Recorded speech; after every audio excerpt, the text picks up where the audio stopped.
For the millions of people living with a chronic disease, the hunt for relief can feel like this constant, relentless journey. But what if a potential ally has been hiding in plain sight for, about 2,000 years?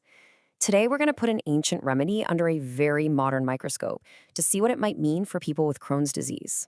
So first, what exactly are we talking about with Crohn's? Well, simply put, it's a chronic condition where your own immune system gets confused and starts attacking your gastrointestinal tract. And the key word here, the one to really focus on, is inflammatory. It's like this internal fire that just won't go out. And that's what causes all the painful symptoms. It's why finding effective treatments is so, so important. So that brings us to this kind of wild question. Could a remedy that was first written about by Hippocrates, we're talking 2,500 years ago, actually offer some real hope for a complex, modern illness like Crohn's? To really get what's going on here, we need to jump in our time machine. We have to go way back to understand the story behind this ancient, and as you're about to see, pretty poetic remedy. Okay, picture this. For thousands of years, on a specific Greek island called Chios, people have been harvesting this unique resin from a tree. And as it drips from the bark in these small, almost see-through droplets, it got this beautiful name, the Tears of Chios. It's a pretty powerful image, right? And listen, this stuff has some serious history. We are not talking about some new health trend. We're going all the way back to the 5th century BCE, when Hippocrates himself was recommending it for digestion. A few centuries later, another ancient physician, Dioscorides, was writing about its healing properties. It got so valuable that Byzantine emperors made it an imperial monopoly, and Ottoman sultans treated it like it was worth its weight in gold. So the big takeaway?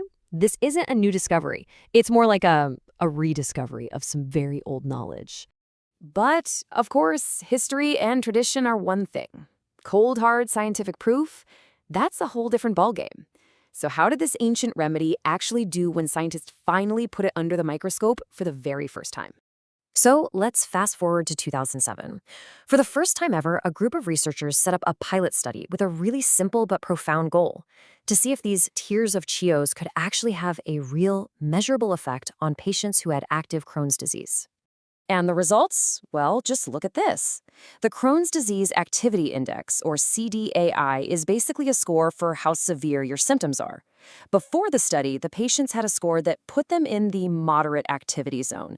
But after just 4 weeks of taking Mastic Gum, that average score dropped a lot. Enough to move them down into the mild activity range. I mean, that is a huge improvement in a really short amount of time. But okay, what was going on inside their bodies? That's where we look at these inflammatory markers, like IL-6 and C-reactive protein, or CRP. Think of these as the body's alarm system. When they're high, it means inflammation is high. The alarms are blaring. And before Mastic, you can see those alarms were ringing loud and clear. After just 4 weeks, both markers plummeted. IL-6 dropped by almost 2/3. This wasn't just about patients feeling better. The data showed their underlying inflammation was actually going down. And here's the number that really turned heads from that small study. Get this, 7 out of the 10 patients in the trial achieved clinical remission. 7 out of 10. That is an absolutely stunning result for a first-pass pilot study. And you can bet it made the scientific community sit up and take notice. But good science is always cautious. In fact, the researchers themselves ended their paper with this exact sentence. They basically said, hey, we need more studies, double-blind, placebo-controlled ones with more people. They knew what they had was a really promising start, but it wasn't the final word. And that call for more rigorous research, well, it was answered. So, that call to action from the first study was heard loud and clear. It was time for scientists to dig even deeper for some solid proof. And you can really see how they upped their game here. That first 2007 study was open label, meaning everyone knew they were taking Mastic. But the 2019 trial, that was the gold standard, double-blind and placebo-controlled. That means neither the patients nor the doctors knew who was getting the real deal and who was getting a sugar pill. Plus, it was a bigger study, 60 people, and it ran for 3 months. This was designed to be a much, much tougher test. So what did this more rigorous trial find? Well, the positive results kept coming. Patients on Mastic reported a major improvement in their quality of life. And, really importantly, the biological data backed it up again. They saw a big drop in fecal lysozyme, which is a key marker of inflammation right there in the gut, and also a reduction in fibrinogen, which measures inflammation all over the body. The new, stronger evidence was pointing in the same direction as the old. Okay, so we've got thousands of years of history and a couple of really interesting modern studies. So what's the verdict? At least for now. This is where it gets really interesting.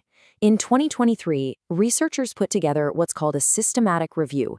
Think of it like a study of all the other studies. They pulled together every piece of clinical and preclinical data they could find on mastic gum and IBD to give us the clearest, most comprehensive picture we've ever had. This is considered one of the highest levels of scientific evidence you can get. So, what did this huge overview conclude? Well, the pattern holds up. The evidence is consistent that Mastic Chios has real antioxidant and anti-inflammatory effects.